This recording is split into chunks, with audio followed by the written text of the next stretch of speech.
Record. Great. Thank you all so much for being here. This is a lovely group of familiar faces. It's kind of weird seeing all the different people from the different parts of my life in the same room. It's kind of wildly intimidating.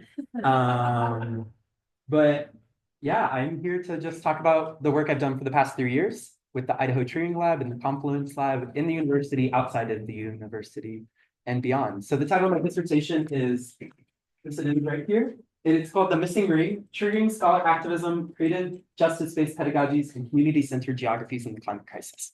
So let's begin. I first want to read off my land acknowledgement that I use in all of my classes that I've kind of curated and really spent a lot of time thinking on. So the University of Idaho in Moscow resides on the ancestral homelands of the Nimiipuu, the Nez Perce, the Palouse, and the Chichemuche Coeur d'Alene peoples. We will be extending gratitude to the indigenous communities that have called and continue to call these lands home since time immemorial.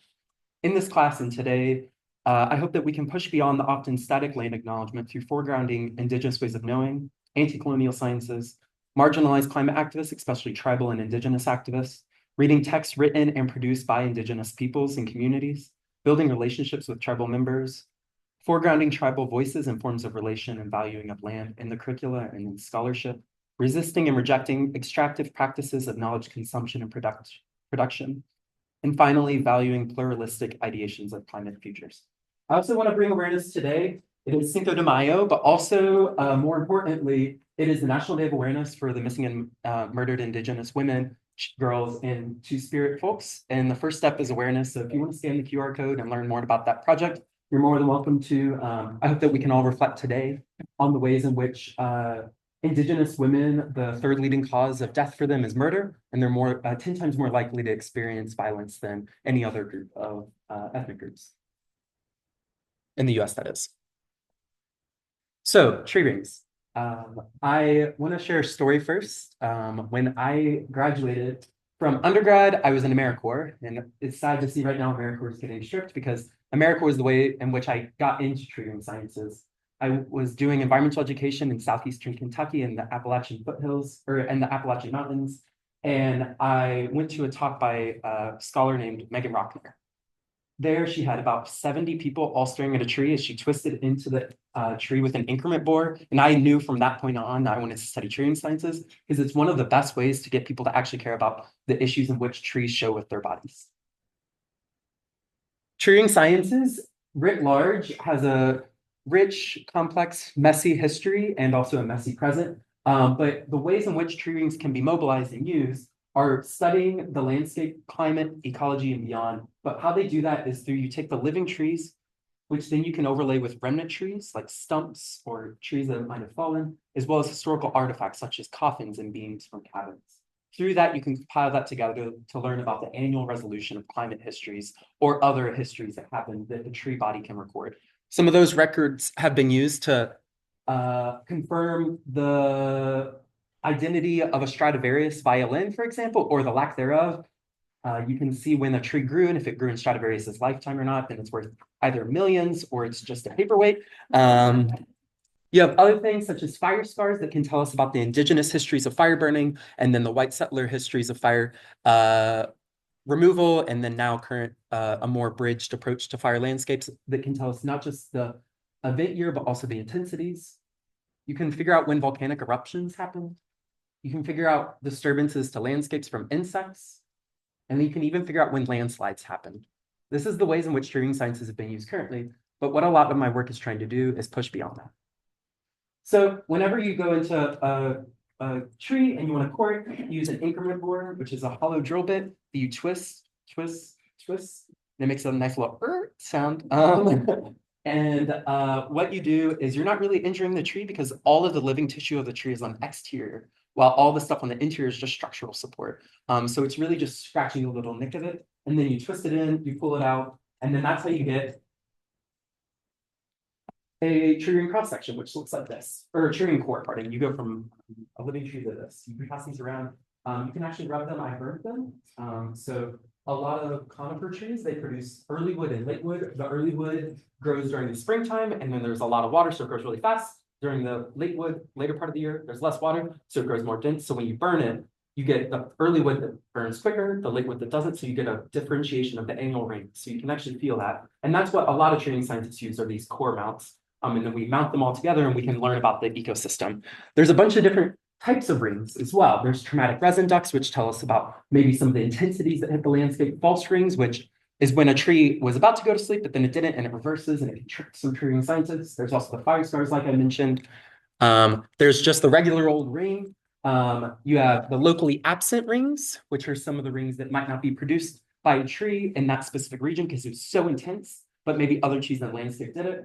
You also have micro rings, which are really, really small ones. You have frost rings when it injured the tree and it produces this little blue band. But the one I'm most interested in are the completely missing rings. And this is a visualization of some of those missing rings. From 1988 to 1990 in this sample, you see that the tree didn't add an annual growth rate. It was so intense that year that the story wasn't embodied by the tree. And so theoretically and actually, that's what I'm doing with my dissertation, is figuring out what are the missing rings within tree ring sciences that we can center and uplift in this kind of exclusion in our historically and presently in dendrochronology. So this right here is a hypothetical tree ring cross-section that's actually my dissertation in itself. So I took the abstract chapters 1 through 9, I took their words and I compared them to the growth ring. This is all to say the distance doesn't necessarily talk about the exact importance of it, but rather it provides context for which the other rings can be interpreted. So it's altogether a chronology of stories that I threaded together in some sort of order, but I'm still going back and forth on the ordering of the rings in themselves. So you have the abstract at the very core of it, and then going outward to chapter 9. But today I'm going to be talking about just the abstract, chapters 1 and 2, chapters 4 and 6, and chapter 7. Specifically, I want to really thank every single one of my rings is collaboratively created. That's just the type of scholarship that I want to produce in Center. So I want to thank the folks that have helped produce chapters 1 and 2, which is Aaron James. 4 and 6 is Karen Humes, and then chapter 7, Kate Skinner and the Lena Hampton School of Music, along with a whole bunch of other folks and scholars. At the very core of what I'm trying to do is this integration of the climate crisis is at the very foundation and threading together Turing scholar activism, creative justice-based pedagogies, and community-centered geographies. I would love to read part of my abstract that centers this. At the center of the work is a constellation of ideas, thinkers, scholars, and activists focused on stories shared through and with the idea of what is missing. The medium in which this question is interrogated is through the commitments of scholar activism, which is found on the left of the cover slide, and on the right, Turing sciences, that incorporates an undisciplined approach, learning from and co-creating with local incarcerated communities, narratology, creative justice-based pedagogies, indigenous epistemologies, Black studies, jazz composition, sociology and hauntologies, oral histories, critical climate studies, various forms of ecologies, and beyond. These studies culminate in working towards creating and teaching more just futures for human and more than human worlds under intensive climate and ecological collapse. So that's what the abstract is trying to do. And in this moment now, I want to do a quick self-location, which actually we have the scholar who introduced this to me. So thank you so much for introducing it to me. But I'm originally from Kentucky, and this is me in the little tree costume. So I think that trees are a through line in my life from the get-go. And then that's my sister as well. Hi, Lauren. I think she's on, which is awesome. And then really, I think a lot of my background and what's stemming from is doing anti-pipeline work in the Appalachian environmental scene in Kentucky. And this was my first huge climate march that was almost 8 years ago to the day, which is the 100 days of the first Trump presidency. That was the People's Climate March, which broke the record for the largest climate protest at the time. But that record, just like the global average temperatures, has been broken iteratively as well. Then that's how I met Grant Harley. Where's he at? My advisor that I came to the University of Idaho with because we were at Yellowstone. I was working with Karen King as well and Megan Rockner to learn about the amazing world of Turing sciences. I knew that I was going to be doing for the rest of my life. And then that's me in a paper mache tree cookie that I'll be talking a bit about today, which can be found here as well. Again, here's the center of my kind of scholarship and the cover of my dissertation. On the left-hand side is my actual thumbprint from the police report that was sent in from a civil disobedient, nonviolent protests against the ways in which the Trump campaign was accepting dollars from big oil. This was in September. We were arrested, and the case is now closed, thankfully. But this was from the fingerprint that I had to get done at Moscow police station to verify kind of accepting the charges. And on the right-hand side, dialectically and in conversation with my scholar activism commitments, are my just sheer joy of exploring the world in which tree ring sciences can take us. When I think about the works cited that I have, I don't really think about the list and the citations, but rather I think about the deep genealogies of the people that have influenced me. Again, like I said in the introduction, I have tried to pull broadly. Of course, I'm centering geographies and Black geographies such as Tiana Bruno, as well as critical physical geographer Rebecca Lay, as well as indigenous epistemology such as Linda Smith and Max Liberal, but going beyond as well to post-colonial studies like Amy Cesar or the Palestinian American Edward Said and Spivak in the top left-hand corner. So I just really want to show their faces because it's not just the singular work I'm trying to engage with, but also the genealogy of their work and influence of how they changed their scholarship as they progressed and still are progressing. A lot of these folks are still alive. So chapters 1 and 2, they're titled I Was Born, Personal Experience Narratives and Tree Ring Market Years, as well as Provocations of Tree Ring Narratives, Dendro Narratology, Transmaterial Narratology, and the Ecology of Narratives. That's just the academic performance that I had to put on the paper. But what we're really trying to ask here is how best do dendrochronologists grapple with the fierce demands of garnering tree ring climate data often found on stolen indigenous lands and in the dilapidating dwellings of enslaved Black families and their descendants? And the other question in tandem is how can dendrochronologists pay attention to the socio-historical, cultural, emotional, and ecological contexts in which these data were and are actively collected. A lot of this methodological approaches that we have to do in academia include CPAR or critical physical geography, as well as the other method of chapter 2 being contrapuntal reading and a critical historiography, but in kind of the way I like to think about it is the methods that I was trying to do is working with the community and thinking beyond what's there, right? That's really what those methods are actually doing. If you want to think about it on a day-to-day is working with communities and thinking beyond what's actually present.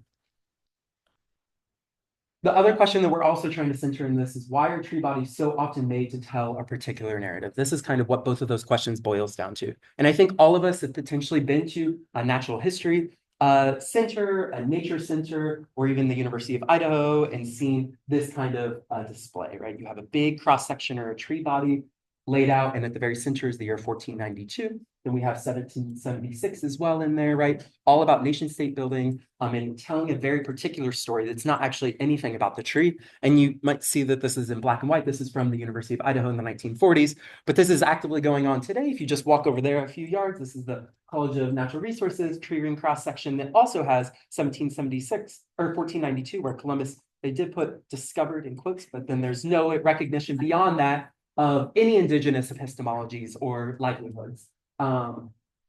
So what Aaron and I were trying to do in this is to push against it and rather, instead of putting dates that we wanted on the tree, have the communities put dates on what we wanted on the tree. So I paper mache'd this big tree cookie and I wore it around town to 4 different locations and asked people to give me a year and tell me something that happened that year. And overwhelmingly, not only did we see that the timeline of all the community-centered marker years didn't overlap with any of the events on the College of Natural Resource, but rather also so many of them, over 80%, were all about the individual personal experience. The most common one, hence the title of the chapter, is I Was Born. So many people put I was born on there, which I think shows a lot about the ways in which the tree ring itself as a display should be centered back on itself. And we did rewrite the history of that cross-section from an anthropomorphizing view. I'm not going to go into that today, but you're welcome to read it. It's published out on the Journal of Philosophies. But what if how do you do that with tree rings and not paper mache, right? And that leads me to kind of the other chapter that Aaron and I have been working on, which is the provocations of tree ring narratives. So really what we were doing in this chapter is just having a dialogue between a dendrochronologist, myself, and a narratologist or a narrative studies scholar, Aaron.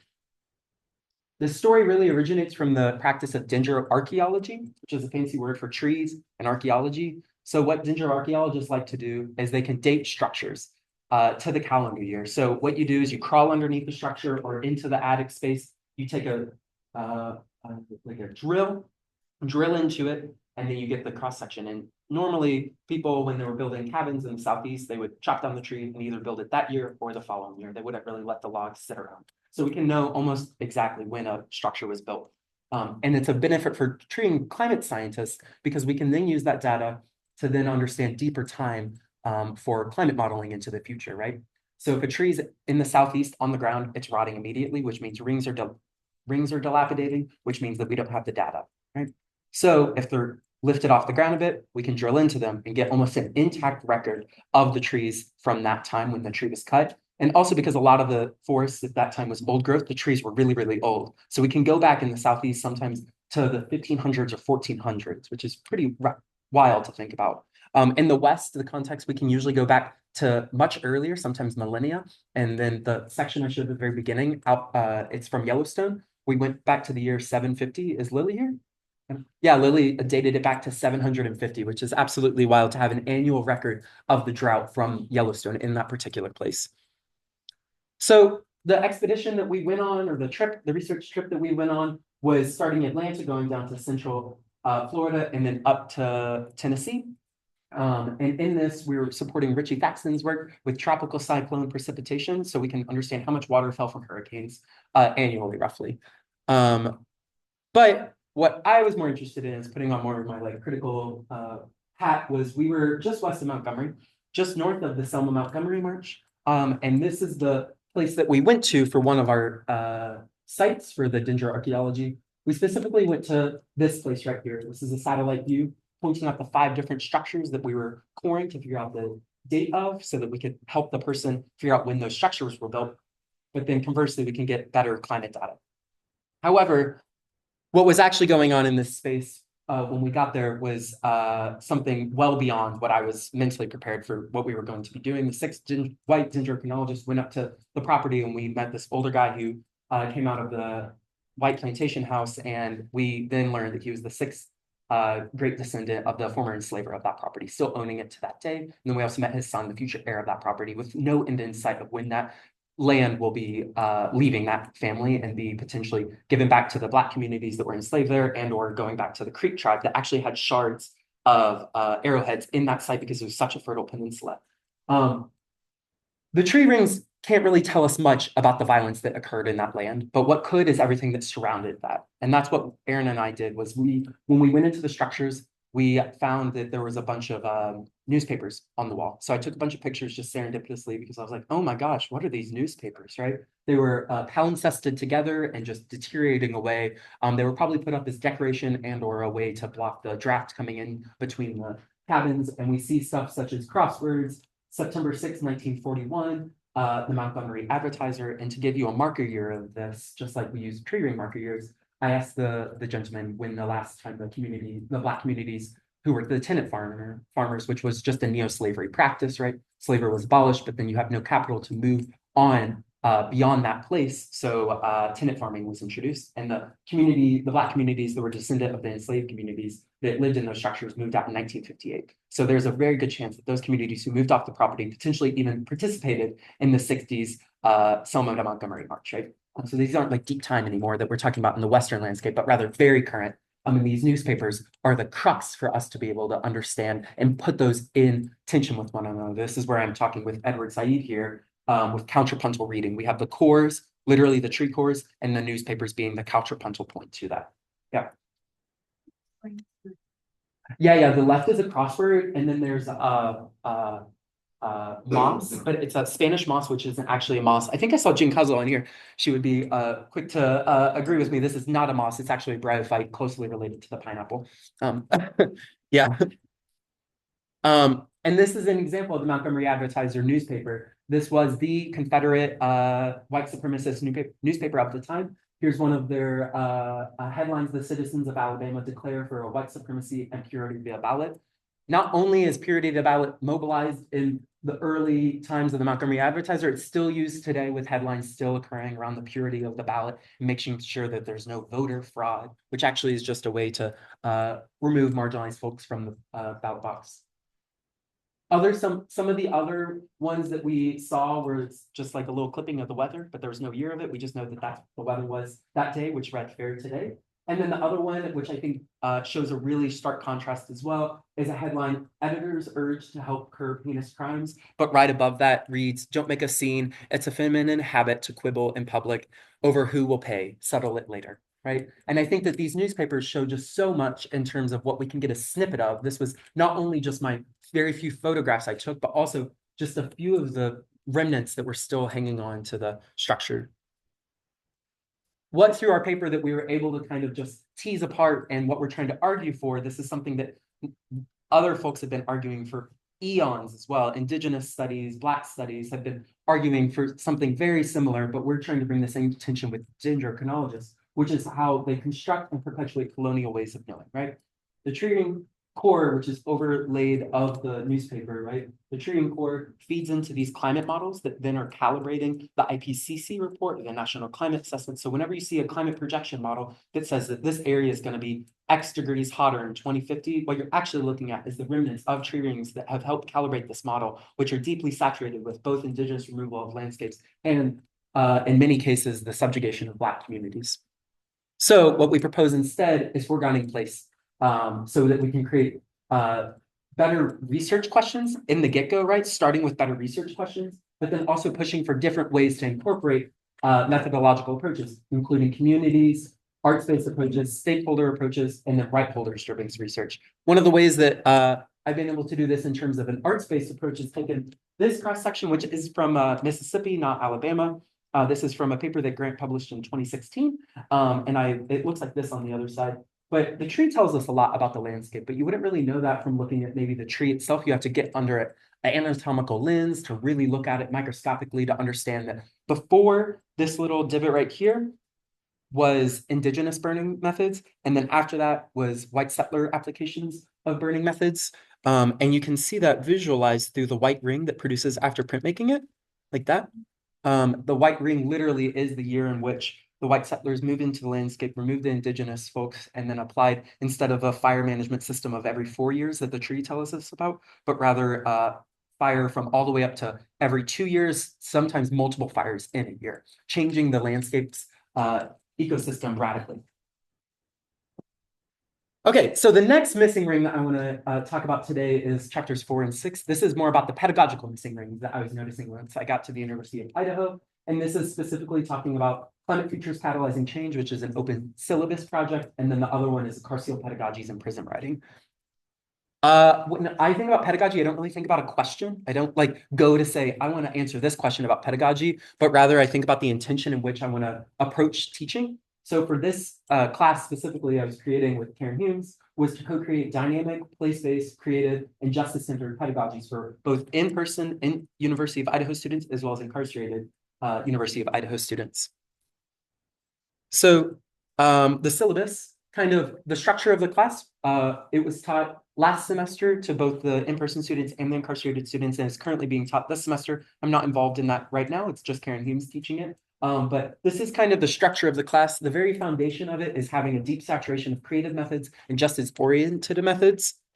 The first 4 weeks we spent talking about climate science, climate impacts, and climate communications, largely about Idaho and using a lot of the Coeur d'Alene tribe's climate impacts assessments. And the reason that I really love the work that they did is they don't put things in Celsius, they put it in Fahrenheit, which seems so subtle to many scientists. They're like, that's so small. But for a student who doesn't know anything about Celsius and can't feel the difference of 1 to 2 degrees Celsius change, but rather if you tell them that Idaho is going to be going from potentially 5 to 15 degrees Fahrenheit hotter in high projection scenarios, that feels a lot more different to them, right? So we're talking about a day like this, that's maybe what, like a 60-degree day, maybe up to a 70-degree day. But what's more scary is thinking about a 105-degree day or 110-degree day being a 120-plus-degree day, right? Changing our landscapes from habitable, tough, but habitable to potentially completely unlivable, not only for the human populations, but also for the plant and animal populations as well. Then after we just give them all this stuff about climate science impacts and how to communicate about it, we talk about the solutions, right? Kind of going away from the doom and gloom narrative, talking about all the myriad of ways in which we can radically change our food systems, our energy grids, and the ways that we can address that individually, whether it be solar panels, wind turbines, nuclear, right? And talking about all the solutions, just trying to get them all on the table. And then we take a step back And we spend the next 4 weeks talking about the complexities of that, right? It might be really cool to do a shit ton of solar panels, but whose lands are you going to have that on? Where are you going to source the critical minerals? What geopolitical context underlie in which the critical minerals are located, whether it be on an indigenous tribe like the Shoshone Paiutes down in Utah, or is it going to be in the Congo, right? Each of those ways in which it changes the solutions that we want to implement because of those complexities. And then after those 4 weeks, they then are feeling very tired again because they're like, you just told us that we can't solve climate change. And then we do the climate humanities. And this is just to talk about, this is a global issue.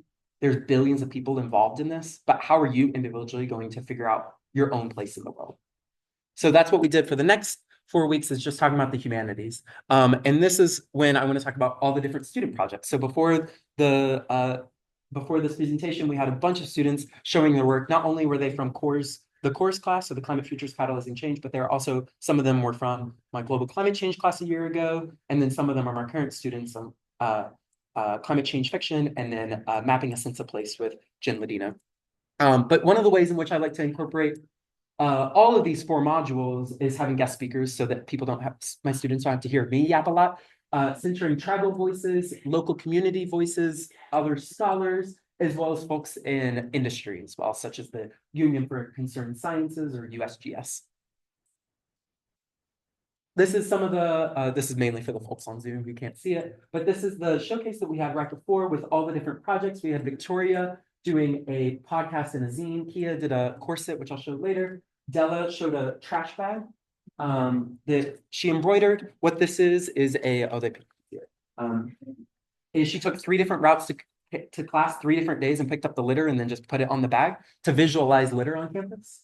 Hannah and Jason are both in my Mapping Sense of Place class with Jen Ladino, doing graduate level projects on coalescing all of the entries of querying the map in Idaho. I encourage you to ask him more about that if you have questions. And then Hannah studying sediment in one of the most fascinating ways I've ever seen. You should ask her more about that as well. Zeph made the Tree of Time, which is the structure right over there. Each of those is a climate change story that you pick up like a leaf and put it back on. They're all within the same story world, but have different emotions that they're evoking. And then lastly, Megan, who I don't know if she's here anymore. Megan, you want to show them the pants? Megan made these pants out of waste fabric, and then is writing a short story of the pants in the short story. Radically creative, which has been just so cool to learn from myself. We also have the mural over there, which is a climate emotion community mural. You're welcome to add to it when you leave, just adding anything that reminds you of climate change or the ways you like to emote it. I want to talk about the temperature scarf. The student couldn't make it today, but what they made was a temperature scarf. So every row is a different degree temperature from Spokane, Washington. But what's so radically fascinating about this is it's split in half. This side is Spokane, Washington as it is today. This side is 4 degrees warmer of Spokane, Washington, thinking about what future it will be, 4 degrees Fahrenheit, which is actually a pretty mild increase in temperature. So you might not notice that big of a subtle difference, but you can see some of the cooler colors becoming a bit warmer and the warmer colors becoming about a bit hotter, like the burgundy there. Another example of some of the work that students have made is scattered around our quilt squares. I have 31 of them. I need 5 more to get a 6x6 quilt. But this is harkening back to the AIDS Memorial quilt, thinking about all the lives that were lost during the lost generation, but rather doing it before we lose any more. Climate change is already here, and there have been lives and more than human species that have lost because of climate change, but how can we both memorialize them and visually grab viewers so we can change the futures that we're co-creating?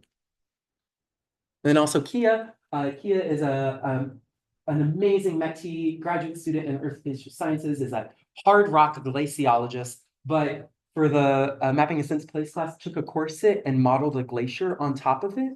As you can see, the glacier runs down the front of her chest. She's currently in Svalbard, which is like north of Sweden. Is that right? Norway, in the Arctic Circle, basically, and is in feet and feet and feet of snow every single day. But visually made a glacier and then has an ice core that's using real data hanging off the left of it as a tag. Also had another student, Sadid, who couldn't make it today, but he made we had a design competition in the class. in Climate Futures Catalyzing Change, and he made the Brat cover album, but made it for public transit so that youth would use public transit more, which I think is the exact kind of communication that we need around getting youth to start using public transit and making it cool. And then also I had a student, these are free to take if you'd like. He was the one that won our design competition and made two people working on a wind turbine with an old school wind turbine in the backhand. So you can see how the technology is actually just the same. It's using the elements. And then lastly, this has been one of my most kind of cherished pieces of any of the work I've done in my dissertation. I brought a bunch of free copies. You can also get them from the Writing Center, but this is the inaugural issue of Resilient Dimension. It is the incarcerated student writing from the inside. So this is Orfino and Pocatello prisons of students who wrote creative nonfiction, fiction, poetry, and then specifically in the last third is all climate fiction from the Climate Futures Catalyzing Change class. I wrote a little introduction in it where I talk about the ways in which we need to center incarcerated voices. But I specifically want to read one of my students' short stories. It's pretty brief, but it's really, really beautiful. Her name's Chelsea, and it's called The Dome. I'd never seen outside the dome. Some nights I just lay staring into the night, wondering what it was like out there. No one knows. They just tell me that for generations we have lived inside this dome, so we can breathe in fresh air. But I always wonder, what is it like? They say it is dangerous outside the dome and that the world is full of toxins and gases. I wish I could understand what they mean. So I sit here with the rest of the only world that I know, inside this giant bubble, not ever knowing what it is like out there beyond the dome. I've never seen wildlife, nor have I seen trees. Nothing grows in this world of mine, but they say nothing grows out there either. We learn in school about the history of nature, grasses and trees, and even flowers. It all looks so pretty. I wonder what it felt like. My mind wanders to a different life, a different place, and even a different time, before the dome. The world was such a beautiful place, green everywhere, birds chirping, kids playing. Then slowly, everything started dying off. Man had created so many instruments and machines that were producing gas into the earth's grounds and air. Eventually, we realized we had to protect ourselves from our own doing. So the dome was built, and we have lived in it since then. I don't know how other parts of the world are doing. All I know is that what I'm used to. We have no communication with other parts of the world. I know that they have electrical devices to communicate with, but in the dome, we only have paper mail and face-to-face communication. We have built a new life, which has been my only life. Still, I stare outside and wonder. What I think Chelsea is doing in this short story that no other person could do if they were on the outside or haven't had any interaction with the carceral system is the dome is actually her day-to-day life, right? What she's telling us on the outside is get your shit in order so you don't have to see the world like how I see it every single day. When we think about the most climate precarious communities in the entire world, or in the US particularly, actually, we of course have to think about the folks who depend on electricity for medical devices, folks that are homebound, people who are experiencing varying degrees of homelessness. But at the top of that list with them is the incarcerated communities. We can see that in Hurricane Milton, which was the Category 2 hurricane that turned into the Category 5 hurricane basically overnight, that caused a meteorologist to cry on television. There were counties in Florida that were given mandatory evacuation notices, but thousands of incarcerated folks were just told to go to the center of the prison, right? Basically giving a death notice if the hurricane would have hit them in the way that it was going to, but it thankfully missed many of the prisons in itself. So that was some of the work that the students did for their final, and that class was writing the short stories that they self-electively to publish. We had 88 students in person and then 19 students incarcerated, with 12 of them deciding to self-publish, which was really exciting to see.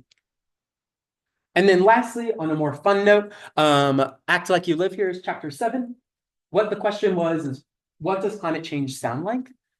So for this, I decided to go deep back into my undergrad when I was a piano major. I just started as a piano major, piano pedagogy, because I wanted to teach piano. And then I realized I didn't want to make money off of something that like makes me happy, super, super happy, and like makes me reflect on my life. So the methods I was specifically using was data sonification, centering Black studies, as well as jazz studies, which are inherently linked, of course. So what I did was I took the National Oceanic Atmospheric Administration's global average temperature data, partitioned it off into decades, and then took those decades and made them measures of the song.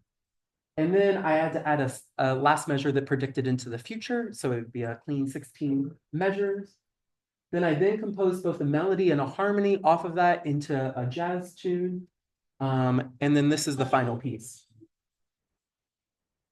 So it goes through, oh, there we go.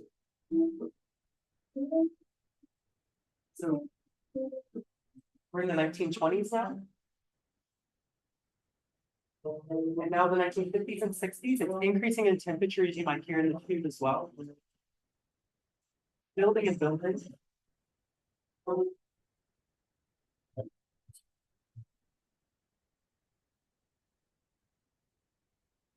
And it loops again. So jazz is basically just a loop. You take the 16 bars and you play through it until you end. So in this we have Nick, Ava, Mason, and Kate Skinner. Kate's on the keys, Nick is on the sax that you can hear playing the melodies. Mason's on the drums, and then Ava's on a bass guitar, and it's about to hit the very end of it again. And then in jazz, you then take the 16 bars and you improv. So when they were improving, I told them to think about what's at stake with global climate change. So they tried to center maybe their family, maybe it's the forest that they're exploring, and just to think about that as they were improving. I'm gonna skip ahead.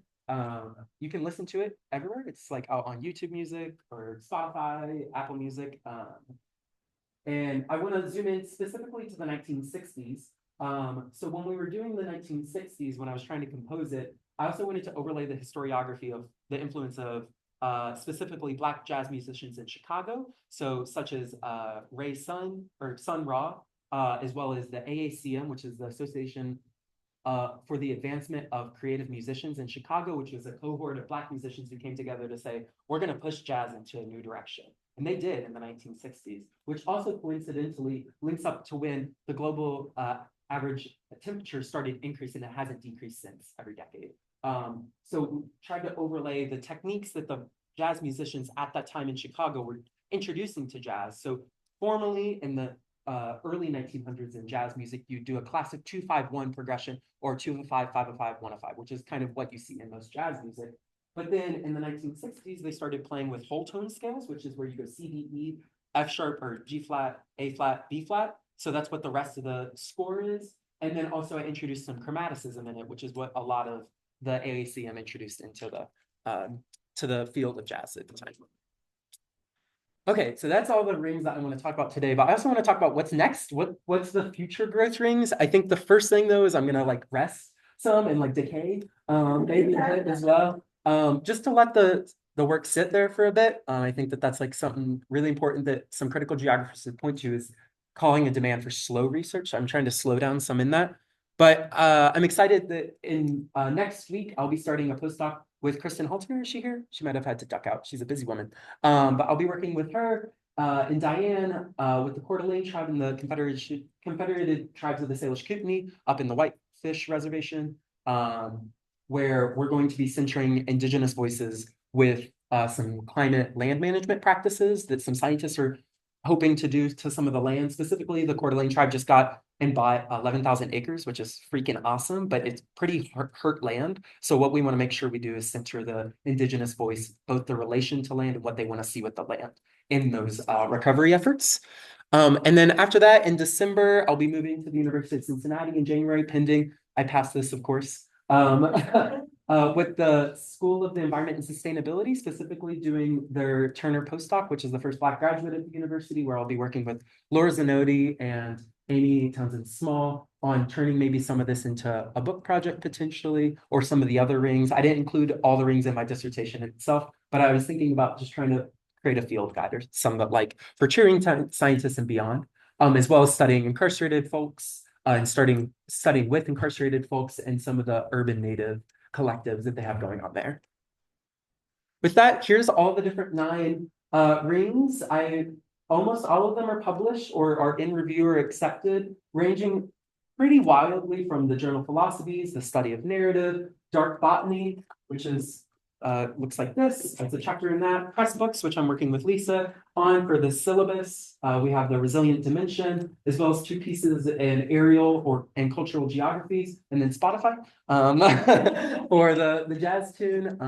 Yeah, with that, I want to acknowledge the trees that have made this possible, the lands that have made this possible. I think that's at the very center of all of my work is thinking the more than human species and the landscapes that have been just so wildly fun to explore and to cook food. That's why I was cooking food is part of the book project. I really want to intersperse recipes from our field work because that's at the very core of how we continue our work and hearing these more than human stories is through creating food and community with one another. With the Idaho Cheering Lab, we have like done like deep fried French fries and like done homemade pizzas while we're like in the backcountry of Utah.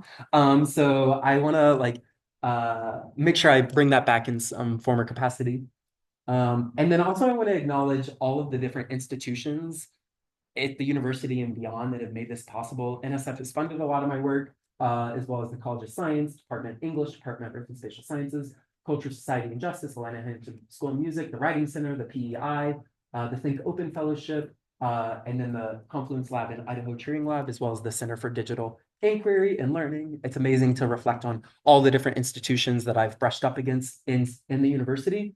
But then also more importantly, as you might imagine, to my work is the community partners that I've been able to learn from and work with, including the Tree Commission at the City of Moscow, American Association of Geographers, Palouse, or the PCI, Palouse Prairie, Idaho Center for Human Development and Disability, the Alternative High School, Inland Oasis and the Food Pantry, Engaged Summer Camps, the Sunrise Movement. But most importantly, all those institutions, both in the university as well as outside, are made up of people. A lot of you all are here with that, and I can't thank you all enough for all the ways in which you made me food or given me food, which is at the core of everyone's happiness, as well as articulated over many coffee hours the ways in which narratives are made and written and constructed. I could list everybody, but I think most people are here that are up here. And if I forgot anybody, I apologize, but I just want you all to know this community has impacted me so deeply. And it's the reason that this scholarship has been able to be produced over the past 3 years I've been here. But I want to dedicate really all of this to all the students that I've taught, of course. The dissertation wouldn't be without the student work, as you all, I think, have seen pretty plainly put. The ways I want to approach my future work is through classrooms, both in the institution and beyond. That includes all the classes I've taught, including Intro to Physical Geography, Geography of Middle Earth, Global Climate Change, Sociology, the Climate Futures Catalyzing Change in person and incarcerated students, Ed 592 with Vanessa Anthony Stevens and Marissa, Mapping a Sense of Place with Jen Ladino, and Climate Change Fiction with Jin Yu. Here's some of the students from those classes. This was my first time ever being a sole instructor of a class by myself. And I often had to ask Vanessa Anthony Stevens a lot of questions about how you teach, because I realized that we're not trained as teachers, we're trained as scientists. And those are two different things. And there's a reason there's a College of Education. Here's some of the kiddo groups I've taught out at PCI and the Engage camps, teaching them a tree and sign language or forest or deforestation. As well as teaching them how to core a tree. This really makes me think about Megan Rockner's work on the ways in which tree cores and tree ring sciences can engage the youngest of minds as well as the oldest of minds, and with no gap in between. Also, this is the 88 students in person, as well as the incarcerated students who couldn't be pictured from the Climate Futures Catalyzing Change class. This is from Tree Ring Spring, a trip we did my first year, which was really fun to reflect on. And this is the Climate Futures or Climate Change Fiction with the scarf, all 12 and a half feet of it right there, which is wild. No, they're getting an A. As well as the self-advocacy movement in Moscow, which are folks, adults with developmental and cognitive disabilities, but they've taught me so much about printmaking and how I can explore cheering printmaking in very different ways that I ever thought I could. And they taught me that, which was just so amazing. And then lastly, it wouldn't be a scholar activism presentation without a few calls to action. So here you are. This is your call to action. I just got a paper out with some colleagues in the journal, the Geographical Journal, on I don't know how to make this go away. We're gonna do that. In the Geographical Journal, they asked us to do a special, there's a special issue on the transnational rise of fascism, both in the United States and in many European countries. So we wrote a piece on how to resist gender fascism within the academy, specifically on the ways in which the US government is starting to uh, limit bodily autonomy. And we do this from a multi-scalar, multi-geographical approach, starting with the body, which is what I wrote about, and then moving up to legal geographies and mobilities. And then there's also a bunch of other stuff in that special issue on just transnational fascism. The other call to action I have for you all is if you feel so moved to donate to the Prison Education Initiative, this is the University of Idaho's endowed fund for it. The books, the Catalyzing Change books, you're welcome to take one. They're free. We got the Writing Center pardon got a Idaho Humanities Council grant to pay for all the printing, so they're free texts. I ask that you maybe donate in that instead, and you can also pick up copies from the Writing Center in the second floor of the library. They've recently got hit pretty hard by Doge, which I think almost every academic in this room knows about. However, you're in this room and you can advocate on yourself, on your behalf, but the incarcerated voices can't be, right? So I ask that, I know that we're all being hit hard by Doge, but this is a group that can't advocate to get money to support the work instead, right? Also, we have jobs at the university still, if we're in this room, hopefully, but they are still incarcerated and staring at the same prison cell every day and getting paid $0 an hour. And then usually some of the highest paid folks are paid $1 an hour in incarcerated settings. So they can't afford education, basically. It's impossible to get an education without the PEI and Pell Grants to allow them to study at the university and for me to teach them. And with that, I'll take any questions on the missing ring.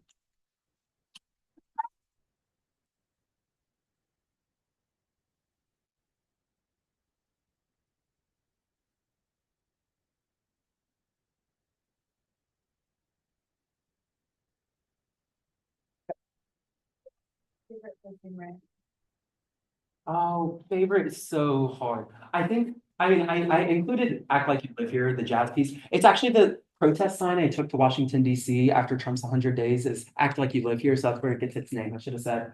But I never thought I would return back to my pedagogical or my piano roots, pardon. I grew up playing the piano and I love playing the piano and never thought I would return to it until I just like cold emailed Kate Skinner and was like, hey, Kate, like, can I like compose some jazz music off some climate data with you? And she's like, fuck yeah. So then we did that. And I think that that was just like such a cool process to return back to these like piano roots and also trying to figure out how to value with this scholarship as well has been tricky and fun. Yeah. Yeah. Have you done any study on the petrified trees? No, so there's actually I've not said so the question was around petrified trees and petrified wood or permineralized wood. I haven't studied any of that. However, we do have a scholar here who is looking into permineralized wood tree rings. The only tricky thing is we as tree ring scientists studying living trees, it's hard enough to get stuff overlaying if it was living. When you add a million years as an error bar, it gets really difficult to go in an annual level. Yeah. And it's also really hard to cut, like and to sample as well. I don't engage with that much, but artistically, I think it'd be fun to engage with. Which is Ellen Bergen on here is somebody I've worked with. We published a piece in this journal of visual culture and nature on some prints that we did. And it's really beautiful. I'll show it. This is the piece that we made, and it's from wood that's 70,000 years old that Ellen introduced me to, and then Ellen knitted a piece, and then I printed the knitted piece, and we have now a triptych of Pleistocene wood. If you want to, that's not one of the rings. That's one of their rings in their master's thesis. So they snagged that one for their work.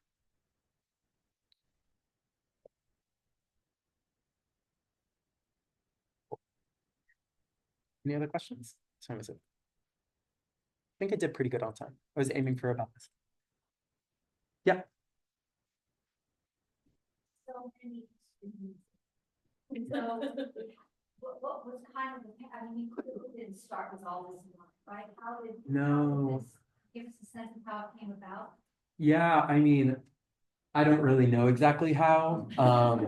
I think, I mean, actually, no, I know how it started, and that was starting with community. Aaron James, my major advisor, I started with Grant Parley. He's the director of the Idaho Tree Ring Lab. And then I was like, Grant, like, I would love to do some tree ring workshops with kiddos. And he said, go to PCEI. And I said, sick. And I showed up there my first month in Moscow and I started doing tree touch. I think, so I've had around 380 students in the university, and then I have had around 650 students outside of the university, from workshops and tree ring, printmaking to coring. And I was out at PCI one day teaching, and I told this story of Methuselah and Prometheus, which are the two oldest trees, but a tree ring scientist killed Prometheus. So then Methuselah became the oldest tree, around 400 or 4,500 years old. And I told this story to these kiddos. And then I parallel emailed Erin James, because she has a book on narrative in the Anthropocene. It's like, hey, I would love to talk shop around the Anthropocene and tree rings. And we did. And she said, you know, something weird just happened. My kid just told me a story about Prometheus and Methuselah. and I said, Erin, nice to meet you. I did that. And I think, Gretchen, I think what I'm trying to get at here is it all starts with community for me, right? Is just starting rather than a research question, but just showing up for community and how I can give back to them and whatever they need. And I saw that that was a form of education around tree rings. And then the questions came to me after that, right? From people, from places, from trees. Yeah. Yeah. I don't want to hold anybody. Like, if you need to leave, you're welcome to leave. And also, if you don't have to take any more questions. I have to now go talk with the committee pretty intensively about the document in itself. Yeah. What advice would you give young scholars who want to work in sort of like, scholar activism and like more transdisciplinarity? Yeah, the first thing is volunteer in the pantry. I'm not kidding, right? Like, I have Kathy and Tabitha here, and that's how I met them. And they've deeply changed the way in which I can approach scholarship.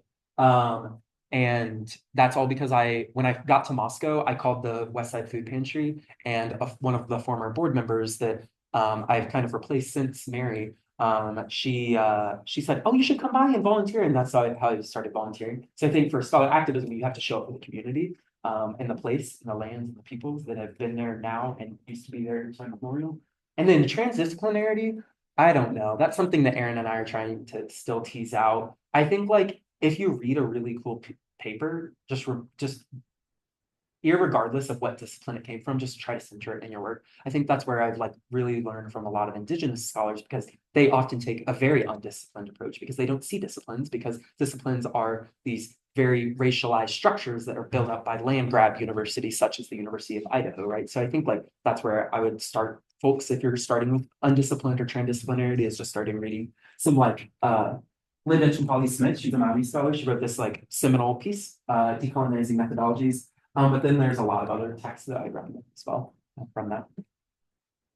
Take Vanessa's Decolonizing Indigenous and Action-Based Research Methods class. I taught it, or I took it last year, and I'm teaching it with her this year, and it's changed the way I approach work. Yeah. Yeah. What is your, and you've done exemplary work here and project. I'm wondering, how do you hope for not only universities like Idaho, but like other universities, how they center pedagogy, maybe, and they're PhD programs, and how that might affect and bring forth more interesting scholarship. Yeah, I think that's I wish that research wasn't so centered at the University of Idaho, because pedagogy is the way that I've remained sane in a lot of my work. Pipetting is not how I've remained sane in my work. Historically, when I was in my undergrad. So I think that's I think well, I want to start off with one of the privileges I had was I got to the University of Idaho, and then after my first year, I was then on the NSF's Graduate Research Fellowship, which then allowed me to teach classes that I wanted to create. And people couldn't really say you have to teach this intro level lab. But I think when I was doing the intro level lab, I just wanted to self-curate it within a place and make it place-based, which I think always drives innovation, as many Indigenous communities have kind of paved the way for. And then when it comes to creating this brand new pedagogy, that's something I'm still trying to figure out. And Ladino and I have gone back and forth, but I think a lot of what I've seen, some of the most more dynamic pedagogy I've created is through doing it with another person, right? Which seems obvious, but within an institution, we're not paired up ever really to teach. So I think figuring out soft ways to do that is the best way, is just having hey, here's my syllabus. Can you bring your discipline into it or something? I think that's what's changed the ways in which I approach my research. yeah, or my pedagogy, pardon, but it's tough, right? Because of these institutional and structural limitations to innovation. Yeah, yeah. So you've got this plum gig at the University of Mm. Cincinnati, right? And it's, this School of Environment and Sustainability is very new there. Mhm. And part of what I understand the job is that you're gonna help build that. Mhm. Like, what is your ideal academic space look like? What are you gonna try to build? Paper mache. Yeah.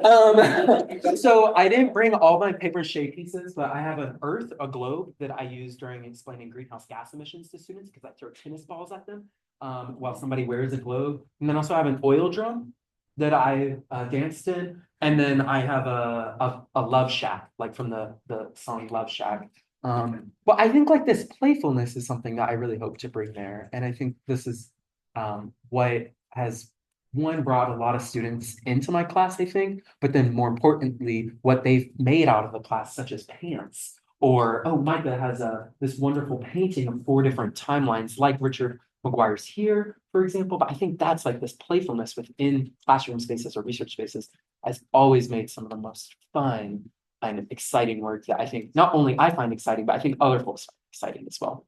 If you could totally design it, would you have co-teaching always? I would you love have co-teaching always, yeah. Experiential learning the community always? Yep. What other things would you, might you want? Yeah, I'm really hoping the one of the big things I'm really hoping to engage with there is the Inside Out program, which is where you take students in the university to the prisons, and they are in a collaborative classroom with incarcerated communities. And I think that's like one of the really ideal places. When I was interviewing for the position, I was like, okay, I got this postdoc here. I'm gonna go full on radical. Let's do it. And I did. And I was like, I want to study prisons. I want to study scholar activism. I want to study the climate crisis. And they were like, great, let's do it. And I think that's the direction of like, as we see this transnational rise of fascism, not only within the US, but more broadly as well, it's pretty America-centric to not talk about all the other forms of fascism going on in the world. But I think what I told them during the interviews, we got to double down, right? It's not a time to like concede a bit. It's we have to draw the line even deeper of where we're going. And I know that's a bit tough to do given varying levels of precarity, if you're tenured or not, if you're a postdoc or not, if you're a grad student or not. But I think there's small ways in which everybody can draw a line deeper, especially if you're on the outside prisons. Yeah. It's 1:30, so I want to let people be since it's been an hour. But thank you all so much for coming. I really appreciate it.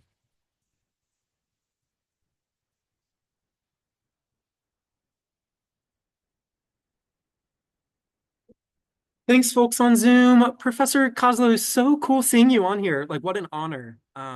Really, really appreciate it. And thanks to everybody else that was able to make it. It means the world. Thank you. Of course, Nick. Thank you. Yeah, thanks. You better come say hi when you're in Cincinnati. Oh, you know I will. All right. Knock See them ya. dead in your Thanks, fence. Lauren. Bye. Good seeing you, Sissy. Love you, Bob. Bye.